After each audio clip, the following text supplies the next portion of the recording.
The Boston Celtics are in unfamiliar territory. After falling to the Detroit Pistons by 119-113, they've now opened the season with 3 straight losses for the first time since 2013. A red-hot start from Jaylen Brown, who exploded for 41 points, gave Boston a 17-point lead early in the game. But what came next left fans stunned and searching for answers. Before we dive into the 4 key takeaways from this painful defeat, make sure to hit the like button, subscribe, and click the hype button to stay updated with every piece of Boston Celtics news this season. Now let's break it down. First, the unexpected twist. 19-year-old rookie Hugo Gonzalez was given his first career start. Just 2 days after debuting at Madison Square Garden, the young guard was suddenly thrown into the fire against Cade Cunningham. Joe Mazzulla wanted energy and defensive presence, and Gonzalez delivered that. He fought on every possession, forced turnovers, and even drew an offensive foul. But there's a truth the box score doesn't hide. 0 points, 0 impact on the offensive end. It's early, and his defensive spark is real, but can Boston afford to start a player who doesn't yet contribute on both ends? Second, the nightmare continues on the boards. Rebounding, or the lack of it, is becoming a crisis.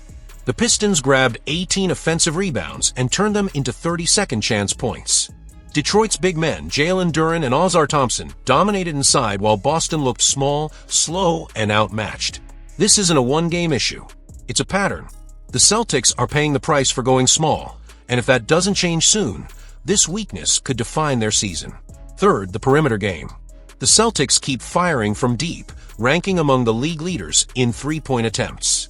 But when the shots don't fall, everything collapses. Against Detroit, the backcourt shot just 7 for 26 from beyond the arc. Jaylen Brown carried the load, but the rest of the starters simply couldn't convert. Joe Mazzulla's system depends on perimeter efficiency, yet the rhythm, spacing, and confidence just aren't there. And finally, the big question behind all of this. What's happening to Boston's identity? A team built on defense, discipline, and chemistry now looks disjointed. Even when they cut the Pistons' lead to just 3 points late in the fourth, they couldn't finish. Detroit answered with 3 straight second-chance buckets, each one cutting deeper into Boston's spirit. Now, with the Celtics sitting at 0 wins and 3 losses, heading into a back-to-back against the Pelicans in New Orleans, the urgency is real. This group has the talent, but does it still have the toughness? Can they fix their rebounding, rediscover their shooting, and reignite that defensive fire before the hole gets too deep?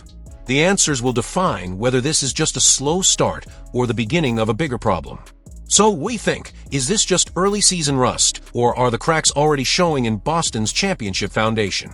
Celtics have hit their lowest start in more than a decade. A 119-113 loss to the Detroit Pistons on Sunday marked their 3rd straight defeat, their first 0-3 start since 2013. But behind the scoreline, something much deeper is happening. The story of this night is about a 19-year-old rookie thrown into the fire, a team losing its rhythm, and the growing tension around a franchise built to win now. Boston entered the game desperate for change. Head coach Joe Mazzulla made a bold move, giving rookie Hugo Gonzalez the starting spot over Sam Hauser. The teenager, just days removed from his NBA debut, was suddenly asked to guard Cade Cunningham, one of the league's most composed young stars. Gonzalez's energy was immediate. In less than 2 minutes, he recorded a block, 2 steals, and even drew an offensive foul. His defensive intensity set the tone early as Boston stormed to a 14-2 lead and built an advantage of 17 points. It looked like a new start, but what began as a statement quickly turned into a warning. Detroit adjusted, attacked the boards, and slowly broke Boston's confidence. Once again, rebounding became the Celtics' biggest weakness. The Pistons collected 18 offensive rebounds, turning them into 30-second chance points. Jaylen Brown and Ausar Thompson controlled the paint, exposing Boston's lack of size. Without Jayson Tatum, their top rebounder from last season, the Celtics simply couldn't protect the rim or control possessions. And as the lead slipped away, one question grew louder inside Little Caesars Arena. How can a team with this much talent look so fragile under pressure? Jaylen Brown tried to stop the bleeding. Despite a sore hamstring, he dropped 40 points on 12 of 25 shooting, including 5 three-pointers. Peyton Pritchard added 21 points and 10 rebounds, but beyond that, the offense dried up. The Celtics' backcourt combined to shoot 7 for 26 from deep, continuing a cold streak that now defines their early season. Anthony Simons, Derek White, and Pritchard have hit just 25% of their three-point attempts through 3 games. For a team that lives by the perimeter, that number is a disaster. As fatigue set in, fouls piled up. 16 free throws in 1 quarter for Detroit. Mazzulla's plan to play aggressive defense backfired, and the Pistons punished every mistake. Even when Josh Minott sparked a late run with energy off the bench, cutting the deficit to 3 points, Boston's old problem returned. 5 more offensive rebounds allowed. For more second-chance baskets. Game over. Now the Celtics stand at 0 wins and 3 losses, heading to New Orleans for a back-to-back that could shape the tone of their entire season. Hugo Gonzalez's start was symbolic. It showed promise, but also panic. When a 19-year-old rookie is asked to fix a veteran team's problems, something inside that locker room isn't right. So the question is this: are we witnessing growing pains from a new lineup, or the early signs of something more alarming? Because if the Boston Celtics, a championship favorite just months ago, can't find answers quickly, this might be more than just a slow start. It might be the beginning of a season nobody in Boston saw coming. Boston Celtics keep talking about control, effort, and discipline, but once again, they lost control of the one area that decides games: rebounding.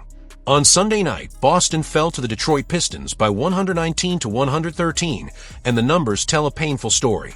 32nd chance points for Detroit. 18 offensive rebounds. 7 of them by one player, Jaylen Brown. That's not just a bad stat.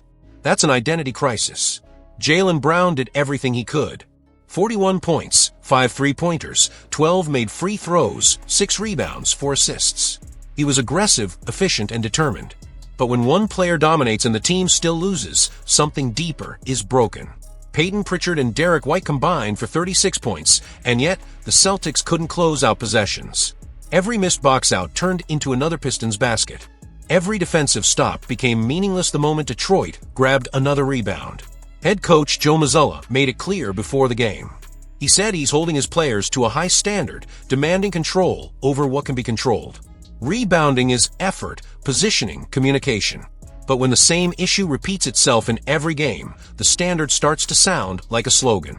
Boston played 12 good minutes in the opener, 24 in the next, and maybe 30 against Detroit. But until this team plays 48 minutes of physical, committed basketball, wins will stay out of reach. The numbers don't lie. The Pistons shot only 33% in the first quarter, yet they stayed in the game by attacking the glass. They punished Boston with extra possessions, controlling the pace, and forcing the Celtics into foul trouble. 16 free throws in the third quarter alone. That's how an 11-point Boston lead turned into a 13-point deficit in minutes. And while Joe Mazzulla's system continues to emphasize three-point volume, it's costing them presence inside.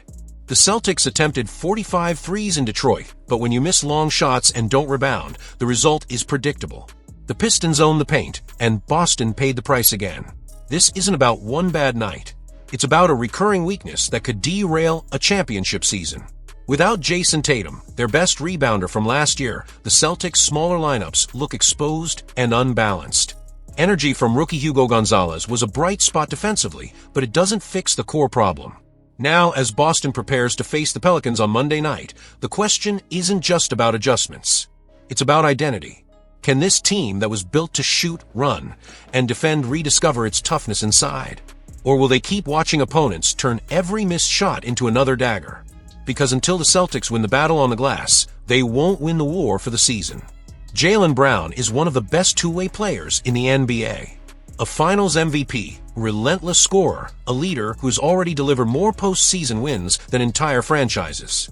But as the Boston Celtics chase another championship, there's one issue that keeps haunting both him and the team. An issue that's been there for years and at this point is becoming impossible to ignore. Before we get into the hard truth about Jaylen Brown, make sure to like this video, subscribe, and click the hype button so you don't miss any breaking Boston Celtics updates. Now, let's face it, Brown has worked tirelessly to evolve every part of his game. His defense has sharpened, his mid-range looks more polished, and his decision-making in transition has improved. Yet there's one flaw that refuses to disappear. Ball security. The turnovers. The moments that swing games away from Boston. At Madison Square Garden against the New York Knicks, that flaw was on full display. 7 turnovers. 7 wasted possessions in a game where every play mattered. These weren't forced by great defense. Most came from rush drives, over dribbling, or simple misreads. It's the same problem fans have watched for years. Brown's handle still looks uncertain in traffic, and too often, what starts as an explosive attack ends with the ball rolling into the opponent's hands. The numbers only confirm what the eye test already says. Jaylen Brown averages a little more than 2 turnovers per game in his career. Not a disaster on paper, but context matters. This season, Boston needs him to be a primary initiator. Without Marcus Smart, without the same level of playmaking around him, Brown's usage rate will rise. And that means every mistake carries more weight. Coach Joe Mazzulla's system depends on spacing, pace, and quick reads. When Brown loses control of the ball, those principles collapse. The offense slows down, the rhythm breaks, and opponents feed off transition chances. That's why this isn't just a small technical flaw anymore. It's a habit that directly affects winning basketball. And the truth hurts even more because everything else about Brown screams superstar. His work ethic is unquestionable. His scoring versatility is elite. His leadership has matured. But that one weakness keeps showing up when it matters most. In the finals, in the conference finals, and now again at the start of this season, the question Celtics fans have to ask is simple, yet unsettling. Can Boston win a championship with its second-best player still struggling to control the ball under pressure? Because the margin for error this season is thinner than ever. Every turnover will matter. Every possession will count. Jaylen Brown is a winner. That's not in doubt. But if the Celtics want to raise another banner inside TD Garden, this flaw can no longer be part of the story. The clock is ticking and the question remains. Will Jaylen Brown finally fix the one thing holding him back, or will it once again be the weakness that costs Boston when the games matter most? If you want more breaking Boston Celtics news, hit that like button, subscribe to the channel, and click the hype button right now.